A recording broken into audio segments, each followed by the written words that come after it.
title. What does this mean for a potential Lebedev-Okolie fight? Well, I've got the green light from Lawrence, who said he's ready to fight Lebedev next. I've spoken to World of Boxing, we've made them an offer. Obviously he's got to accept that offer, but from our side, we're ready to go for that fight. So whether it happens or not, July is the sort of date that I've got in mind for that fight, and if Lebedev accepts that fight, it could be next. Would that be as a standalone fight? Possibly. I mean, obviously we've got Dillian Whyte going in July as well. I don't know where we sit with Dillian Whyte and Okolie sharing a card. But July is the period where I see that fight happening. But still, we have to get it over the line on Lebedev's side as well. Is it the ideal time for Okolie to step up to that level? No, I think it's much too early. But I do think he can win the fight. And I think when you get an opportunity to fight for a world title in one that you may be a slight favourite in, I think you should take it. And he's moved very quickly as an amateur and a professional. So why not keep going? And if he can win the world championship after 13 fights, it's a hell of an achievement. Let's just look far down the line for a second. Would you ever make Whyte Okolie, do you reckon? No, I mean, I do see Lawrence moving to heavyweight eventually, and he's a big talent. He's going to be a big part of that division as well. So in time, who knows? For now, Dillian Whyte wants to win a world heavyweight title, and Lawrence Okolie wants to win a world cruiserweight title. Talking of Whyte, in July, have you got an opponent? If whoever that opponent is, will it be for a WBC eliminator? Well, I mean, that's obviously something that we had the meeting with the WBC about last week. We want Dillian Whyte to be the mandatory with the WBC, so that will be ruled in the next probably 10 to 14 days. And a lot depends on that decision in terms of who he fights in July. The plan is still to go July 6 or 13, and we'll wait for the WBC's decision and then make our choice following that. Is there any names in the mix that Ortiz, Povetkin, Manuel Char, Ajit Kayarbal, the European champion as well. We know Dillian always wants to fight these top guys, so you can expect him to be in a great fight in July.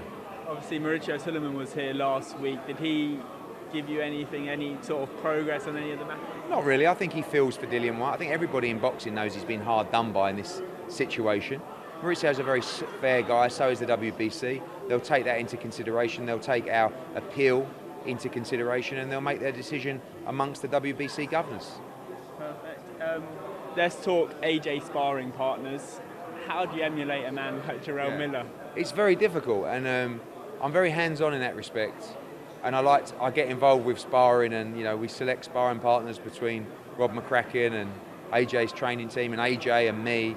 And to find a 23-stone guy who moves fast, who has fast hands, who has a great engine, who forces the pressure, is very, very difficult. So we feel as though we've got a decent selection of guys. It's impossible, to be honest, to emulate Jarrell Miller in terms of weight, size, speed, feet, everything. So we're going to get as close as we can. He's very focused. He's in a great place right now. He's in Sheffield. He'll probably do another 3 or 4 weeks there before he goes to Florida. And he's got the bit between his teeth. The build-up was spicy. I think you're going to see a great performance from Anthony Joshua in this fight. Can you reveal any names of sparring partners that you've decided already? No, I think you'll find that in due course, because I'm sure you'll be up there filming. But I'll leave that to AJ's camp. Big, heavy guys with good chins, with good work rate. That's what we're after. So you can apply via Matchroom Boxing or via Sky Sports. We're in Liverpool, and super middleweight champ Callum Smith appears to be back in training. Is there any word on when he might be coming out? So he wants the fight on the AJ card on June 1, as does every other fighter in the Matchroom stable. That's what we're planning towards. He was looking at the Usyk card, but now a bit of a swing in that and looking at potentially fighting on the AJ card. So certainly within the next week, his next fight will be announced. And looking forward to seeing him back in the ring. He's had his baby, and he returns as the #1 super middleweight in the world. A man in a similar position as Kell Brook. Same again, update on him? Same again, Madison Square Garden, June the 1st. Obviously got one eye on the Amir Khan, Terence Crawford fight. I'm looking to return at about 150, 151 pounds. And then look at big fights in either weight class for the end of 2019. A fight you wanted to make was Chisora versus Parker. Will there be any talks before April 20th to move that? There has been, and that's a fight that we're planning for July. To be honest with you, I also like the fight between Dave Allen and Derek Chisora and the Allen Brown winner. I think that's a good fight. If Dave Allen can win that, Allen against Chisora is a great fight. They're both in tough fights. This Senad Gashi is not going to be easy for Chisora. Chisora's coming back from a knockout defeat. We saw Senad Gashi have a good go against Takam on a week's notice. You know, he's had a good 8-9 weeks notice for this fight. He's pumped up for this fight. It's going to be a tough fight. And of course, Dave Allen against Lucas Brown.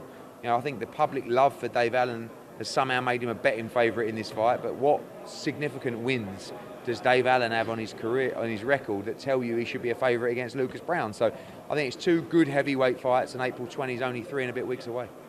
Talking of Dave Allen, I think he's calling himself Papi Della Cheekbones now. Okay, yeah. How impressed have you been about the transformation he's made in the last 6 months? Yeah, he's got his nut down, you know, and he hasn't always, tried his hardest. He's a good guy with a good heart, but he really knows this is his opportunity.